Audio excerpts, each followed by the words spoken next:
चलिए पॉलिटी में हम एक कदम और आगे बढ़ते हैं। संविधान की इस विकास यात्रा में हमने आपको लोकल बॉडीज़ के बारे में पढ़ाया। अर्बन लोकल बॉडीज़ और रूरल लोकल बॉडीज़ के बारे में हमने आपको उनके स्ट्रक्चर्स, फंक्शन, प्रोविज़न और क्रिटिकल इवैल्यूएशन करते हुए क्या क्या इश्यूज़ हैं, क्या क्या चैलेंजेस हैं, उनके वे फॉरवर्ड क्या होने चाहिए, जो इंडियन पॉलिटी की मर्यादा बनती थी उसके हिसाब से आपको समझाया। आज हम अगले चैप्टर्स की ओर बढ़ रहे हैं और पहला है इसमें द यूनियन टेरिटरीज़।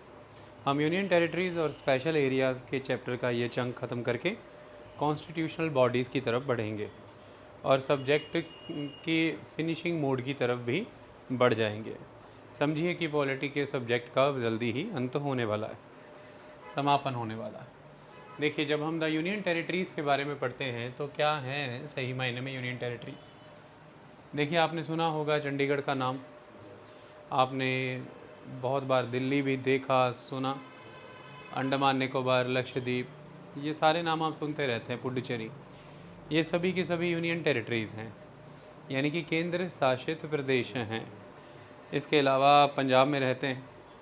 पंजाब एक राज्य है, लेकिन पंजाब की जो राजधानी है चंडीगढ़, वो एक केंद्र शासित प्रदेश है, वो यूनियन टेरिटरीज़ है। तो आपको तो फर्स्ट हैंड एक्सपीरियंस है दोनों चीज़ों का। राज्य भी आप जिसमें आप रह रहे हैं और चंडीगढ़ आप लोग जाते आते रहते हैं। Punjab and Haryana high court भी वहीं पर है और भी बहुत सी इंपॉर्टेंट चीज़ें हैं, जैसे पंजाब यूनिवर्सिटी, वो भी चंडीगढ़ में ही है। इधर से पंजाब का एक बहुत ही बड़ा और विकास करता हुआ डिस्ट्रिक्ट उससे लगता है जैसे कि मोहाली, इसी तरह से उधर से हरियाणा का पंचकुला और बीच में आ जाती है चंडीगढ़। तो देखिए, कुल मिलाकर के ये नाम आप सुनते रहते हैं। एक भारत है तो आप सुनते हैं कि भारत में कई राज्य हैं। जैसे इस वक्त देखा जाए तो कितने राज्य हैं, 28 राज्य हैं। जम्मू कश्मीर को यदि बाइफरकेट करके लद्दाख और जम्मू कश्मीर यूनियन टेरिटरी ना बनाया जाता तो फिर 29 राज्य होते, क्योंकि वो जो 29वां, पहले भी 28 ही थे, वो जो 29वां नया राज्य जोड़ा गया था वो 2014 में आंध्र प्रदेश से अलग करके तेलंगाना बनाया गया था। और फिर आप सब जानते हैं कि 2019 में ही 5 अगस्त को धारा 370 ख़त्म कर दी गई। जम्मू कश्मीर का जो स्पेशल स्टेटस था आर्टिकल 370 के वाया वो ख़त्म हो गया और जम्मू कश्मीर का जो स्टेटस है एज अ स्टेट वो भी बदल दिया गया, उसे स्टेट नहीं रहने दिया गया, उसे दो हिस्सों में बांटा गया। एक लद्दाख यूनियन टेरिटरी बना और एक जम्मू कश्मीर यूनियन टेरिटरी बना। तो इस हिसाब से आपके देश में पहले 29 राज्य थे, यानी कि तेलंगाना को लेकर के, और कुल 7 यूनियन टेरिटरीज़ थी। लेकिन फिर जम्मू कश्मीर इधर से घटा तो राज्य रह गए 28 और जम्मू कश्मीर ने अपने आप को 2 यूनियन टेरिटरीज़ में बांट लिया। तो यूनियन टेरिटरीज़ पहले 7 थी तो 2 नई जुड़ गई तो हो गई 9। लेकिन अब ऐसा भी नहीं है, अब यूनियन टेरिटरीज़ भी एक कम हो गई है, 8 रह गई हैं, क्योंकि जो Dadra and Nagar Haveli, Daman and Diu अलग अलग यूनियन टेरिटरीज़ थी, ये आपस में जुड़ गई हैं और आज Dadra and Nagar Haveli and Daman and Diu एक यूनियन टेरिटरी के तौर पर है। तो यूनियन टेरिटरीज़ अब हैं फाइनली 8 और स्टेट्स हैं आपके देश में 28। तो 28 स्टेट्स और 8 यूनियन टेरिटरीज से जो भारत मैंने अभी जिक्र किया वो बनता है। तो एक भारत है, भारत में आने वाले कई राज्य हैं, यानी कि स्टेट्स, भारत यानी कि द कंट्री, और उसी के तहत कई यूनियन टेरिटरीज़ भी आती हैं, जैसे कि केंद्र शासित प्रदेश। तो स्टेट्स के बारे में तो आपने बहुत पढ़ा, कॉन्स्टिट्यूशन में उसके प्रोविज़न थे। आपने स्टेट यानी कि एग्जीक्यूटिव पढ़ी, आपने स्टेट लेजिस्लेचर पढ़ी, स्टेट के लेवल पे आपने हाई कोर्ट्स पढ़े। तो ये सब तो आपने स्टेट्स का पढ़ लिया। आपने यूनियन लेजिस्लेचर, यूनियन एग्जीक्यूटिव भी पढ़ ली, आपने सुप्रीम कोर्ट भी पढ़ लिया सारा, आपने थर्ड टायर ऑफ गवर्नमेंट भी पढ़ ली, यानी कि पंचायतें पढ़ ली ग्राम रूरल लेवल पर, और अर्बन लेवल पर आपने म्यूनसिपैलिटीज़ पढ़ ली, और आपने सबॉर्डिनेट कोर्ट्स भी पढ़ लिए। अब ये तो राज्य के विषय में सब हो गया, यूनियन भी कर लिया, स्टेट भी कर लिया, थर्ड टायर भी कर लिया। अब इनसे अलग एक territory, that is the union territory, और कुछ स्पेशल एरियाज हम उन्हें पढ़ने जा रहे हैं। और यूनियन टेरिटरीज़ का अगर मैं जिक्र करूं तो पहले आर्टिकल 1 से कुछ शुरू करते हैं। मैंने आपको पॉलिटी में यूनियन एंड इट्स टेरिटरी के बारे में पढ़ाया था। यूनियन एंड इट्स टेरिटरी के आर्टिकल 1, 2, 3, 4 4 आर्टिकल्स हैं, उनके ऊपर हमारे लेक्चर्स हैं बहुत ही डिटेल में। लेक्चर नंबर 52 में मैंने स्टेट के बारे में बताया है, फिर आगे नेशन के बारे में, स्टेट और नेशन में अंतर क्या होता है, ये सब और उसके बाद यूनियन एंड इट्स टेरिटरी और बाकी के चैप्टर्स आगे पढ़ाए हैं। यूनियन एंड इट्स टेरिटरी की जब हम बात करते हैं तो आर्टिकल 1 ये कहता है कि the territory of India comprises three categories. The territory of India comprises three categories. जो भारत की टेरिटरी है, टेरिटरी ऑफ इंडिया, वो 3 तरह की टेरिटरीज से बनती है। उसमें 3 तरह की टेरिटरीज आती हैं। पहली है कि the territories of the states, जैसे अलग अलग राज्यों की टेरिटरी। पंजाब की अपनी सीमाएं हैं, इसी तरह से हरियाणा, इसी तरह से हिमाचल प्रदेश, उत्तराखंड, जम्मू कश्मीर, सबकी अपनी अपनी टेरिटरीज़ हैं। और सॉरी, जम्मू कश्मीर को अभी मत लीजिए, वो यूनियन टेरिटरी है। जैसे इसी तरह से मध्य प्रदेश, उत्तर प्रदेश, तो ये सभी राज्य हैं भारत के। और आप नक्शे पे सभी को देखते होंगे, सभी की इस तरह से टेरिटरी होती है। So the territory of India में पहली जो कैटेगरी ऑफ टेरिटरी है, that is the territories of the states. वो भी भारत की टेरिटरी है। कोई भी स्टेट अपनी टेरिटरी को अपनी टेरिटरी की तरह डील नहीं कर सकता एक्सक्लूसिवली। वो बॉर्डर्स नहीं बना क्रिएट कर सकता बाकी राज्यों से, वो आवागमन नहीं रोक सकता उन राज्यों का, वो संबंध नहीं अपने ख़त्म कर सकता उन राज्यों के साथ, क्योंकि जो उसकी टेरिटरी है उसी से ही बन रही है भारत की टेरिटरी, क्योंकि उसकी टेरिटरी भारत की भी टेरिटरी है। तो इस संबंध में निर्णय भारत के ही होंगे। आई बात समझ में? इस संबंध में निर्णय भारत के ही हैं, इंडिया के ही हैं।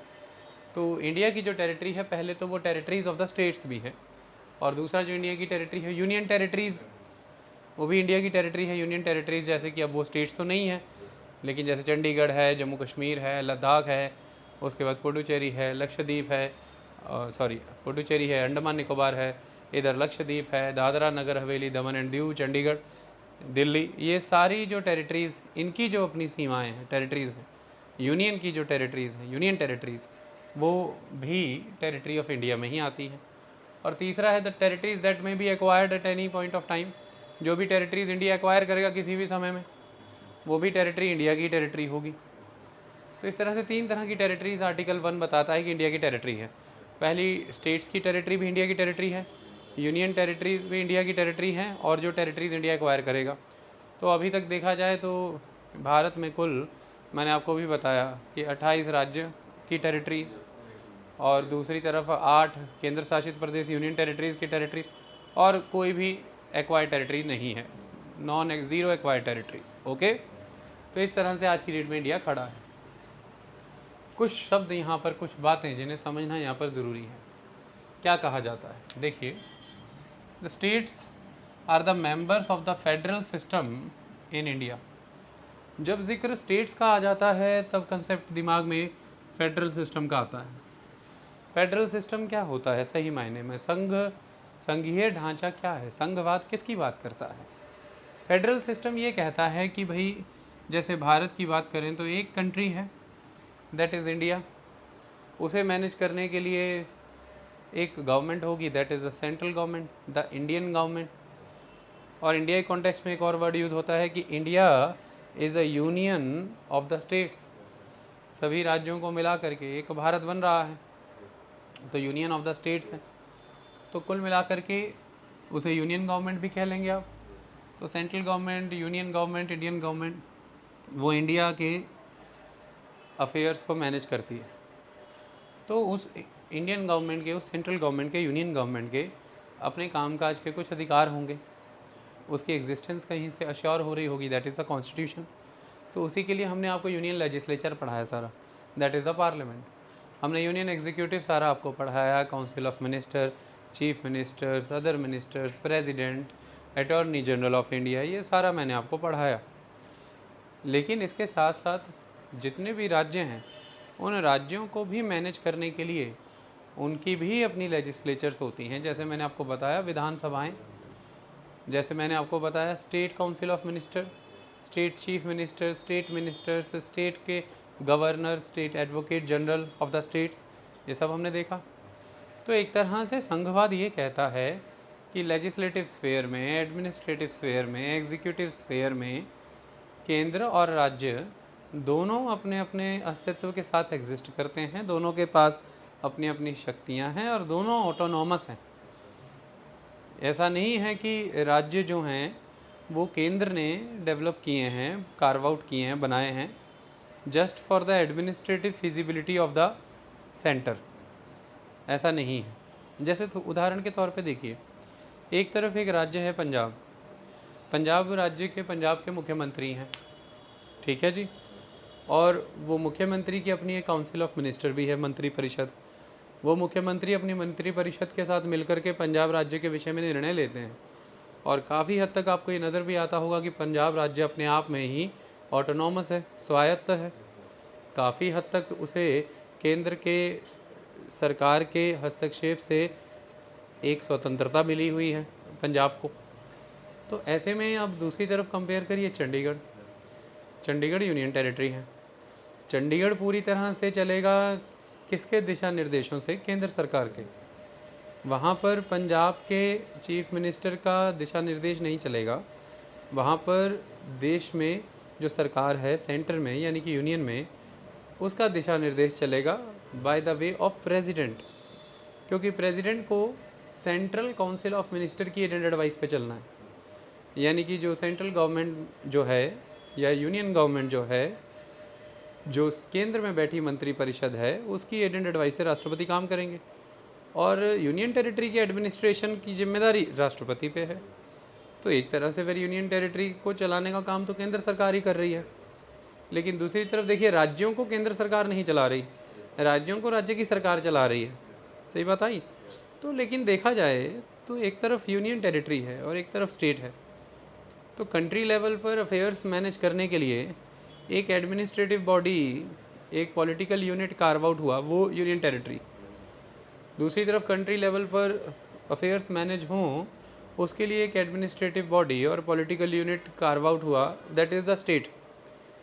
लेकिन जो यूनियन टेरिटरी नाम का पॉलिटिकल यूनिट है, वो पूरी तरह से सेंट्रल गवर्नमेंट के ही अंडर है। तो कह सकते हैं कि it is just for the administrative feasibility of the central government, कि उन्होंने कुछ पॉलिटिकल यूनिट्स कार्व आउट किए हुए हैं जो कि केंद्र सरकार के कामकाज की क्षमता को सुगम बनाता है, कामकाज को आसान बनाता है, कि एडमिनिस्ट्रेटिव यूनिट्स कार्व आउट कर लीजिए, यूनियन टेरिटरीज बना लीजिए, चलाना तो हमको ही है। लेकिन दूसरी तरफ राज्य इस तरह से कार्व आउट नहीं हुए कि भारत की एक सरकार भारत को अच्छे से चलाना चाहती है और उसने पूरे भारत को अलग अलग राज्यों में बांट करके अपने दिशा निर्देशों से चलाने के लिए अपने ही नियुक्त किए एडमिनिस्ट्रेटर या मुख्यमंत्री बैठा दिए और जैसा भारत सरकार चाह रही वैसा चल नहीं। स्टेट्स का ओरिजिन भी कॉन्स्टिट्यूशन से हुआ है, जैसे कि यूनियन गवर्नमेंट का ओरिजिन कॉन्स्टिट्यूशन से हुआ है। स्टेट्स को अथॉरिटी भी कॉन्स्टिट्यूशन ने दी है, जैसे कि सेवन्थ शेड्यूल में जो स्टेट लिस्ट है और कॉन्करेंट लिस्ट है, उसके तहत जो प्रावधान हैं उन पर कानून राज्य सरकार बना सकती है। जैसे कि यूनियन गवर्नमेंट को भी अथॉरिटी कॉन्स्टिट्यूशन ने दी है, उसी सेवन्थ शेड्यूल में यूनियन लिस्ट है, कॉन्करेंट लिस्ट है, और कुछ खास मामलों में स्टेट लिस्ट पे भी केंद्र सरकार भी कानून बना सकती है। स्टेट गवर्नमेंट को ऑटोनॉमी कॉन्स्टिट्यूशन नहीं दी है उसके फाइनेंसेस को इंश्योर करके। तो फाइनेंशियल एग्जिस्टेंस कॉन्स्टिट्यूशन से आती है, लेजिस्लेटिव एग्जिस्टेंस कॉन्स्टिट्यूशन से आती है, एग्जीक्यूटिव एग्जिस्टेंस कॉन्स्टिट्यूशन से आती है, जिसको कि कॉन्स्टिट्यूशनल मैनर में ही अगर मॉडिफाई करना है, कर्ब करना है, रिपील करना है या एनहांस करना है, किया जा सकता है। सेंट्रल गवर्नमेंट की विम्स एंड विशेस के अकॉर्डिंग नहीं, कॉन्स्टिट्यूशनल प्रोसीजर फॉलो करके वो हो सकता है। जितना को कॉन्स्टिट्यूशन ने सेंट्रल गवर्नमेंट को एम्पावर किया है, उतना कई वो परिवर्तन कर सकते हैं राज्य सरकारों के प्रबंध में। तो इस तरह से तो फिर स्टेट गवर्नमेंट्स नाम का भी एक यूनिट है जो कि ऑटोनॉमस यूनिट है, जो कि नॉर्मल सर्कमस्टांसेस में इंडिपेंडेंटली वर्क करता है, और उसकी एग्जिस्टेंस सेंट्रल गवर्नमेंट की डिस्क्रिशन पे, चॉइसेस पे डिपेंड नहीं है, कॉन्स्टिट्यूशन से आती है। तो ऐसे में दोनों में ही, केंद्र और राज्य दोनों में ही, चाहे एडमिनिस्ट्रेशन की बात करें, लेजिस्लेशन की बात करें, एग्जीक्यूशन की बात करें, इन मामलों में शक्तियाँ बटी हुई हैं। लगभग दोनों में शक्तियाँ अपने अपने क्षेत्र को लेके बराबर हैं। तो जब आप इस तरह से पावर शेयर करते हैं, दो पॉलिटिकल यूनिट्स आपस में पावर शेयर करते हैं अपने अपने रिस्पेक्टिव फील्ड में, चाहे वो एडमिनिस्ट्रेटिव पावर हो, लेजिस्लेटिव हो या एग्जीक्यूटिव हो, तो फिर ये संघ है, ये संघवाद है, ये फेडरलिज्म है कि दोनों इंडिपेंडेंट हैं, दोनों पावर एग्जीक्यूट कर रहे हैं, दोनों पावर शेयर कर रहे हैं, कोई सुपीरियर नहीं, कोई इन्फीरियर नहीं, both are autonomous, both are independent in their respective fields. ये होता है फेडरलिज्म। जैसे अमेरिका में ट्रू फेडरलिज्म है, American central government, American federal government कहते हैं उसको, और American states, both are independent, both are equally powerful. आई बात समझ में? तो स्टेट्स का भारत में एग्जिस्ट करना इस बात का प्रमाण देता है कि एक फेडरल सिस्टम है भारत में, और वो स्टेट्स जो हैं वो मेंबर्स हैं फेडरल सिस्टम के। यूनिटरी सिस्टम नहीं है प्योरली कि सिर्फ और सिर्फ एक सेंट्रल गवर्नमेंट से जुड़े प्रोविज़न कॉन्स्टिट्यूशन में गिवन है। सेंट्रल गवर्नमेंट ही एग्जिस्ट करती है और उसने अपनी वर्किंग और एडमिनिस्ट्रेटिव फिजिबिलिटी के लिए अपनी पूरी की पूरी कंट्री को प्रोविंसेस में या फिर स्टेट्स में बांट दिया और अपने मर्जी के एडमिनिस्ट्रेटर बैठा करके सेंट्रली एडमिनिस्ट्रेड मैनर में उन स्टेट्स को रन कर रहे हैं। ऐसा नहीं जैसा किंगडम्स में होता था। जैसे मैं उदाहरण के तौर पर मुग़लों के समय में अकबर ने अपने पूरे के पूरे एम्पायर को 15 प्रोविंसेस में बांटा था और उन सूबों का जो हेड होता था वो सूबेदार होता था। लेकिन अब ऐसा नहीं है कि वो सूबे बना दिए गए तो वो सूबे आज की डेट की जैसे स्टेट्स हैं, नहीं, वो सूबे और सूबेदार जो है वो सारे के सारे सेंट्रल गवर्नमेंट के अधीन है। बस ये है कि बेहतर वे में भारत का प्रबंध करने के लिए, भारत के स्तर पर मैनेजमेंट देने के लिए एडमिनिस्ट्रेटिव एग्जीक्यूटिव मैनेजमेंट बेहतर हो, टैक्स कलेक्शन बेटर हो, law and order security safety better हो, इसके लिए पूरी कंट्री को सूबों में बांट दिया और सूबों में केंद्र सरकार के द्वारा उस समय में सूबेदार नियुक्त किए जाते थे जो केंद्र सरकार की इच्छा पे ही काम करते थे। जब चाहे केंद्र सरकार उनका तबादला कर दे, जब चाहे केंद्र सरकार ख़त्म कर दे। पर आज ऐसा नहीं है। आज ऐसा नहीं है कि बीजेपी की केंद्र सरकार नरेंद्र मोदी की इच्छा से ही एक सूबा पंजाब बना है और उस पंजाब का एक सूबेदार कैप्टन अमरिंदर सिंह है। ऐसा नहीं। पंजाब एक सूबा है जिसकी ऑटोनॉमी संविधान में गिवन है। अगर पंजाब नाम का एक फिर सूबा है तो पंजाब के अपने रेवेन्यूज़ हैं, पंजाब की अपनी लेजिस्लेचर है, पंजाब की अपनी एडमिनिस्ट्रेटिव पावर है, पंजाब की अपनी एग्जीक्यूटिव अथॉरिटी है और पंजाब के मुख्यमंत्री यानी कि पंजाब का जो एडमिनिस्ट्रेटर है, the chief minister of the state, वो उसे प्रधानमंत्री नहीं हटा सकता। वो जनता के द्वारा पॉपुलरली इलेक्टेड MLAs के द्वारा चुन कर के बना है और जनता के द्वारा अगले चुनाव में ही हटाया जाएगा। That is very clear. So वो केंद्र के अधीन नहीं चल रहा है उस लेवल पर। इसलिए कहते हैं कि ये यूनिटरी सिस्टम नहीं है, ये फेडरल सिस्टम है। हाँ, वो डिबेट अलग है कि प्योर फेडरल नहीं है, प्योर यूनिटरी भी नहीं है, ये कॉसी फेडरल है, वो एक अलग सिस्टम है, वो पिछले लेक्चर में बताया। मेन बात ये है कि स्टेट्स का एग्जिस्ट करना ही अपने आप में ये बताता है कि एक फेडरल सिस्टम है इंडिया में और स्टेट्स मेंबर्स हैं उस फेडरल सिस्टम के। जबकि बिल्कुल इसके उलट यूनियन टेरिटरीज़ का एग्जिस्ट करना कुछ और बताता है। Union territories are those areas which are under the direct control and administration of the central government. ये सेंट्रल गवर्नमेंट के डायरेक्ट कंट्रोल में होते हैं, सेंट्रल गवर्नमेंट की ही एडमिनिस्ट्रेशन में होते हैं। इसका मतलब इनका एग्जिस्ट करना किस बात को प्रमाणित करता है? ये सेंट्रल गवर्नमेंट के डायरेक्ट कंट्रोल में, इसलिए हम सेंट्रली एडमिनिस्ट्रेड टेरिटरीज भी कहते हैं CAT। तो इनका एग्जिस्ट करना किस बात को प्रमाणित करता है? The existence of union territories constitutes a departure from federalism. Union territories का एग्जिस्ट करना ही ये है कि भारत प्योर फेडरलिज्म में बिलीव नहीं करता। फेडरलिज्म के कंसेप्ट से एक तरह का ये डिपार्चर है यूनियन टेरिटरीज का एग्जिस्ट करना। आई बात समझ में? और ये समझ आ जाएगा जब आप आगे और चीज़ों को पढ़ेंगे। तो कॉन्स्टिट्यूशन के अंदर यूनियन टेरिटरीज भी कॉन्स्टिट्यूशन के पार्ट में मेंशन है, आर्टिकल्स में मेंशन है, जिसके तहत कॉन्स्टिट्यूशन मेकर्स के द्वारा ही ये प्रमाणित कर दिया गया है कि कॉन्स्टिट्यूशन प्योर फेडरलिज्म की बात नहीं करता इंडिया के मामले में। वो कुछ ऐसी भी टेरिटरीज़ को रिकॉग्नाइज़ कर रहा है जो सेंट्रली एडमिनिस्ट्रेड हैं, जो कि यूनियन की टेरिटरीज़ हैं। अगर India union of the state होता, अगर हम आर्टिकल 1 to 4 को देखें, यूनियन एंड इट्स टेरिटरीज़ के पार्ट को देखें, पार्ट 1 को, और India simply and only union of the states होता, तो फिर इंडिया में यूनियन टेरिटरीज़ का एग्जिस्टेंस ना होता। लेकिन इंडियन टेरिटरी को लार्जर कॉन्टेक्स्ट में बताया गया है इंडियन यूनियन से। Indian union union of the states है, लेकिन इंडियन टेरिटरीज़ की जब बात आती है तो उसमें टेरिटरीज़ ऑफ द स्टेट्स भी है, territory of the union territories भी है, और टेरिटरीज़ जो एक्वायर की जाएंगी वो भी है। आई बात समझ में? और जो भी कोई इंडियन टेरिटरीज़ हैं, उन इंडियन टेरिटरीज़ तक जो अथॉरिटी एक्सटेंड करती है वो इंडियन गवर्नमेंट की करती है। समझ आई बात? इंडियन यूनियन की जब आप बात करते हैं वो यूनियन ऑफ द स्टेट्स है।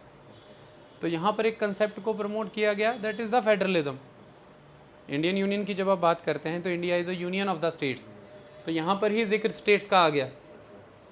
एक तरफ वर्ड यूज़ किया यूनियन, एक तरफ स्टेट्स। तो इससे क्या प्रमाणित कर दिया गया?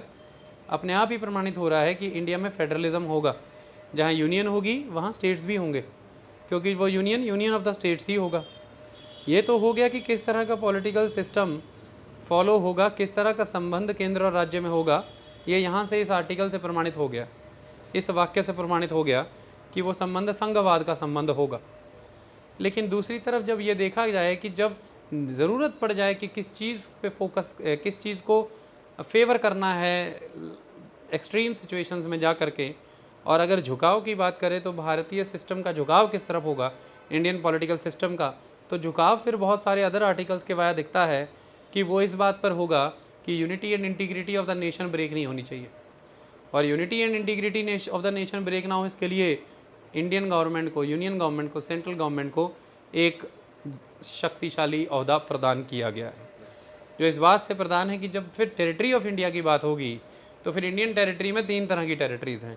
That is the territory of the states, that is the territory of union territory and the territory of that में बी एक्वायर्ड। तो जब यूनियन टेरिटरी नाम की भी कंसेप्ट आप एक्नॉलेज कर रहे हैं तो भाई यूनियन की भी अपनी एक टेरिटरी है और वो सेंट्रली एडमिनिस्ट्रेड है टेरिटरीज। आई बात समझ में? जबकि इंडिया को यूनियन ऑफ द स्टेट्स कहा है, union of the union territories नहीं कहा है, लेकिन फिर भी यूनियन टेरिटरीज एक्नॉलेज की हैं।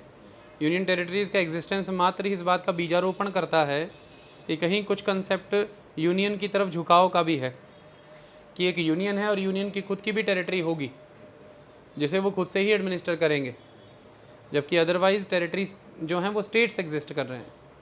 और दूसरी तरफ यहाँ पर इस चीज़ को देखा जाए कि यूनियन टेरिटरीज़ का फिर इस तरह से एग्जिस्ट करना फेडरलिज्म के कंसेप्ट से विस्थापन है। एक तरह से आप हट गए, फेडरलिज्म को फॉलो नहीं कर रहे।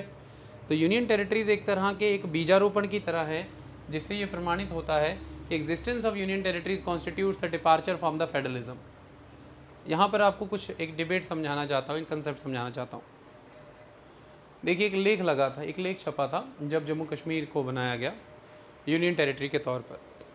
उसमें आर्टिकल 1 और 3 का जिक्र आता है। मैं आपको वो आर्टिकल यहाँ पर पढ़ करके सुना देना चाहता हूँ ताकि आपकी कंसेप्चुअल क्लैरिटी और भी बेहतर हो जाए और आपको कोई दिक्कत यहाँ पर ना आए। क्या बताता है वो आर्टिकल? देखिए, आर्टिकल 1 कहता है, article 1 describes India that is Bharat as a union of the states rather than a federation of the states. तो हमने ये शब्द भी नहीं यूज़ किया। This provision deal with 2 things, name of the country and type of the polity. इसको हम छोड़ देते हैं। आर्टिकल 1 में टेरिटरी किसको माना गया? Territories of the states, union territories and territories that में बी एक्वायर्ड। लेकिन वहीं दूसरी तरफ आर्टिकल 3 जब मैं आपके सामने पढ़ता हूँ तो वो ये कहता है parliament's powers to reorganize the state. वो क्या कहता है? Article 3 authorizes the parliament to form a new state, ध्यान से सुने, form a new state by separation of territory from any state और बाय यूनाइटिंग 2 और मोर स्टेट्स और पार्ट्स ऑफ स्टेट्स और by uniting any territory to a part of any state. ध्यान से सुने, एक नया राज्य बना सकते हैं, form a new state by separation of territory from any state, एक स्टेट से टेरिटरी सेपरेट करके, और बाय यूनाइटिंग 2 और मोर स्टेट्स, 2 राज्यों को जोड़ करके, और पार्ट्स ऑफ स्टेट्स, 2 राज्यों के कुछ हिस्से आपस में जोड़ करके, और by uniting any territory to a part of any states, और by uniting any territory to a part of any state, किसी भी स्टेट के किसी भी पार्ट को कोई भी टेरिटरी आप ज्वाइन करके एक नया राज्य बना सकते हैं। आप increase the area of any state, diminish the area of any state, alter the boundaries of any state and alter the name of any state. यहाँ पर क्लियर हुई बात? तो हर एस्पेक्ट में जब यहाँ पर आप देखते हैं तो आपको स्टेट्स का जिक्र यहाँ पर सुनने को मिलता है। Form a new state by separation of territories from any state और बाय यूनाइटिंग 2 और मोर स्टेट्स और पार्ट्स ऑफ स्टेट्स और by uniting any territory to a part of any states. आई बात समझ में? तो कुल मिलाकर के अब यहाँ पर ये जिक्र क्लियरली कहीं पर भी नहीं मिल रहा है कि क्या किसी एग्जिस्टिंग स्टेट्स को यूनियन टेरिटरी में बदला जा सकता है, क्योंकि आर्टिकल 1, 2, 3 और 4 के प्रोविजंस, जो प्रोविज़न है, ये सारे बाय लॉ हो सकते हैं। इसके लिए कॉन्स्टिट्यूशन अमेंडमेंट एक्ट लाने की ज़रूरत नहीं, ये बाय लॉ ही किए जा सकते हैं। आप आसानी से एक सिंपल ऑर्डिनरी लेजिस्लेटिव प्रोसेस के वाया इन आर्टिकल्स की शक्तियों का इस्तेमाल कर सकते हैं। तो यहाँ पर अब आप ध्यान से सुने, तो जैसे क्या किया गया, आर्टिकल 370 ख़त्म जब किया गया तो जम्मू कश्मीर एक राज्य था, उसका राज्य का दर्जा ख़त्म करके उसे यूनियन टेरिटरी में बदल दिया गया। एक नई यूनियन टेरिटरी बनाई गई लद्दाख, और एक जम्मू कश्मीर जो है वो आज भी एग्जिस्ट करता है, बट वो अब राज्य नहीं, वो यूनियन टेरिटरी है। तो यहाँ पर सवाल ये उठता है कि क्या पार्लियामेंट के पास इतनी शक्ति है कि वह एग्जिस्टिंग स्टेट्स को यूनियन टेरिटरीज में बदल सकती है? क्योंकि मेरा क्वेश्चन ये है कि अगर ये शक्ति होगी तो फिर जितने भी एग्जिस्टिंग स्टेट्स हैं वो सारे के सारे एक दिन parliament simply by law union territories में बदल देगी। ध्यान से समझिए, अगर पार्लियामेंट में शक्ति है तो वो पंजाब को, हरियाणा को, किसी को भी कल को यूनियन टेरिटरी में बदल देगी, ख़त्म कहानी। और जब वो सारे के सारे राज्य यूनियन टेरिटरी में बदले जाएंगे तो वो सारे के सारे राज्य पार्लियामेंट के द्वारा कंट्रोल्ड होंगे और सेंट्रल गवर्नमेंट उन्हें एडमिनिस्टर करेगी। तो फिर अगर इस हिसाब से देखा जाए तो इंडिया फिर यूनियन ऑफ द स्टेट्स तो रहेगा ही नहीं, और इंडिया फिर हो जाएगा union of the union territories. और जब इस हिसाब से देखा जाए तो फिर यूनियन गवर्नमेंट ही बचेगी, स्टेट गवर्नमेंट तो बची नहीं। जबकि दूसरी तरफ सुप्रीम कोर्ट ये कहता है कि जो फेडरलिज्म है वो बेसिक फीचर है कॉन्स्टिट्यूशन का, federalism is the basic feature of the constitution. तो एक यूनियन, एक स्टेट का दर्जा ख़त्म करके उसके आर्टिकल 370 हटना चाहिए कि नहीं हटना चाहिए, इस पर डिबेट नहीं कर रहा मैं, उस पर तो लेक्चर पहले कर चुके हैं। वो हटाया सही था गलत, वो एक अलग बात है। यहाँ पर जम्मू कश्मीर का नाम की जगह आप कोई और राज्य का नाम भी ले लीजिए, मुद्दा तो ये आता है कि क्या केंद्र में पार्लियामेंट के वाया किसी भी स्टेट को यूनियन टेरिटरी बनाया जा सकता है क्या? यहाँ पर बात एक नया राज्य बनाने की हो रही है, समझिए आप बात को। क्या एक राज्य को यूनियन टेरिटरी बना सकते हैं आर्टिकल 3 के तहत? अगर ध्यान से समझा जाए तो फिर इस तरह से तो पार्लियामेंट के पास पूरी ताकत है, वो किसी भी राज्य को यूनियन टेरिटरी बना सकती है।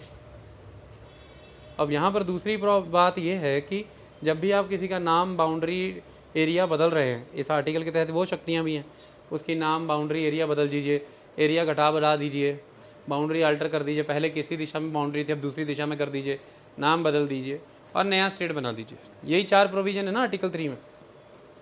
लेकिन इसमें ये कहा गया है कि ये मस्ट है कि जब भी ये लेजिस्लेशन टेबल किया जाए पार्लियामेंट में, उसके पहले उस संबंधित राज्य का सलाह ले लिया जाए, उसकी सलाह ले लिया जाए। और वो राज्य वो सलाह कितने दिनों के अंदर अंदर दे, इसका समय राष्ट्रपति निर्धारित करे। अगर तो वो राज्य उतने दिनों के अंदर अंदर सलाह दे देता है अपनी, नाम बदलने, क्षेत्र बदलने और बाउंड्री बदलने के मामले में, या नया राज्य बन रहा है इस मामले में, वो अपनी सलाह दे देता है उस टाइम फ्रेम में जो राष्ट्रपति निर्धारित किया, तो ठीक है। अगर वो उस समय में सलाह नहीं भी देता है तो भी राष्ट्रपति बिना फिर सलाह के भी उस लेजिस्लेशन के मामले में उसको टेबल करने के लिए कह सकता है कि पार्लियामेंट में ये लेजिस्लेशन टेबल कर दीजिए, आप पेश कर दीजिए आप। लेकिन ये लिखा गया है कि व्यू लेना मस्ट है, ठीक है। अब यहाँ पर ध्यान से कुछ चीज़ें समझिए। जो व्यू लिया जाएगा वो बाउंड नहीं है, सेंट्रल गवर्नमेंट उस व्यू से बाउंड नहीं है, उस व्यू के बिना भी पार्लियामेंट आगे काम कर सकती है, उस व्यू के अगेंस्ट भी कर सकती है, लेकिन व्यू लेना ये ज़रूरी है। तो यहाँ पर भी अब ध्यान से एक शब्द का उच्चारण ध्यान से समझिए, व्यू भी यहाँ पर स्टेट्स का कहा गया है, स्टेट लेजिस्लेचर का।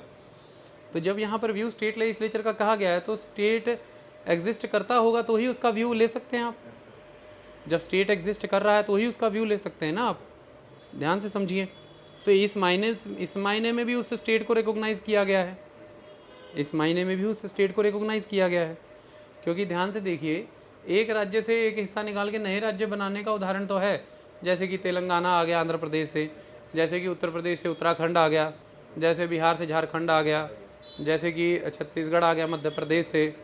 तो ये तो उदाहरण हमने देखे, पर ये उदाहरण बड़े रेयर नज़र आते हैं कि एक राज्य को यूटी में ही बदल दिया, यूनियन टेरिटरी से कोई एलिवेट होकर के राज्य बन सकता है, ये भी उदाहरण है। बहुत सी यूनियन टेरिटरीज़ हैं जो बाद में जाकर के राज्य बन गई, स्टेट्स बन गए। उन सब के नाम मैंने यहाँ पर लिखे हैं, हिमाचल प्रदेश, मणिपुर, त्रिपुरा, मिज़ोरम, अरुणाचल प्रदेश, गोवा, ये सारे स्टेटहुड अचीव कर गए, ये स्टेट बन गए। ये भी उस कंसेप्ट की तरफ जाता है जो संविधान मानता है।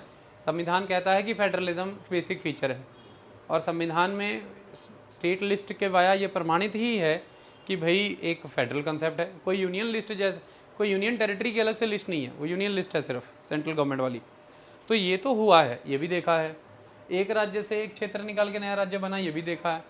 2 राज्यों से क्षेत्र निकाल के जोड़ करके राज्य बना, ये भी देखा। राज्य ही यूनियन टेरिटरी में बदल दिया गया रातों रात, तो मतलब एक ही झटके से। ये तो बड़ा अनूठा उदाहरण है। तो ये अगर अलाउड है तो फिर तो 1 सेकंड लगेगा कि सभी राज्य यूटी में बदल जाएंगे, फिर तो देश पूरी तरह से बदल जाएगा। तो धारा 370 पे चैलेंज हो सकता है कि नहीं हो सकता, लेकिन ये एक सवाल बनता है जिस पर संविधान का स्पष्टीकरण आना जरूरी है वाया द सुप्रीम कोर्ट, कि क्या ये है एग्जिस्ट करता है कि नहीं। क्योंकि आर्टिकल 3 इस बात पे मौन धारण किए हुए है कि किसी स्टेट को यूटी में बदला जा सकता है कि नहीं। वो मौन शायद इसलिए धारण किया उसने कि ऐसा नहीं किया जा सकता है, क्योंकि वो राज्यों के विषय में बहुत कुछ बोल रहा है। आई बात समझ में? दूसरी तरफ वहाँ पर यह भी था कि जब आप इस मामले में कह रहे हैं कि आपको सजेशन लेना है, कंसल्टेटिव प्रोसेस अपनाना है उस स्टेट से, तो यहाँ पर भी एक ध्यान देने वाली ज़रूरत है कि स्टेट लेजिस्लेचर से आपको कंसल्टेशन लेना है। लेकिन जब किसी राज्य में अगर प्रेसिडेंट रूल लगा हुआ है तो फिर उस मामले में अगर उसका आप नाम, उसकी बाउंड्री, उसकी टेरिटरी या उसमें से निकाल के किसी क्षेत्र से कुछ राज्य बनाने जा रहे हैं, तो फिर वहाँ पर जो आपने सजेशन लिया है वो उस राज्य की लेजिस्लेचर का सजेशन लिया है या आपने पार्लियामेंट का ही सजेशन ले लिया, क्योंकि वहाँ पे तो प्रेसिडेंट रूल लगा है। और जब वहाँ पर प्रेसिडेंट रूल लगा है तो वो शक्तियाँ सारी केंद्र के हाथ में आ जाती हैं, सारी की सारी एग्जीक्यूटिव पावर जो है वो सेंट्रल गवर्नमेंट के पास आ जाती है, लेजिस्लेटिव पावर पार्लियामेंट के पास आ जाती है। तो ऐसे में क्या वो सलाह उस समय उस वहाँ की लेजिस्लेचर की है या वो केंद्र में पार्लियामेंट की है? क्योंकि इस मामले में भी देखा जाए तो जम्मू कश्मीर में राष्ट्रपति शासन लगा हुआ था। और दूसरी कंसेप्ट यहाँ पर भी एक टेक्निकल लैक है कि जब राष्ट्रपति शासन लगा होता है तो मुख्यतः जो लेजिस्लेटिव पावर राष्ट्रपति के पास होती हैं वो एक होती हैं लॉ बनाने की पावर और दूसरी होती है बजट की पावर।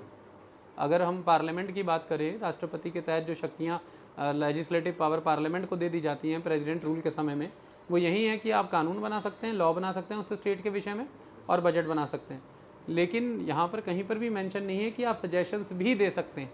सजेशंस देने की शक्तियाँ तो उस पर्टिकुलर लेजिस्लेचर को है, जो वहाँ की जनता ने वोट डाल करके अपने एमएलएस के वाया अपनी विल उनमें रिप्रेजेंट की थी कि ये लोग बैठ करके जा करके लेजिस्लेचर को कॉन्स्टिट्यूट करेंगे।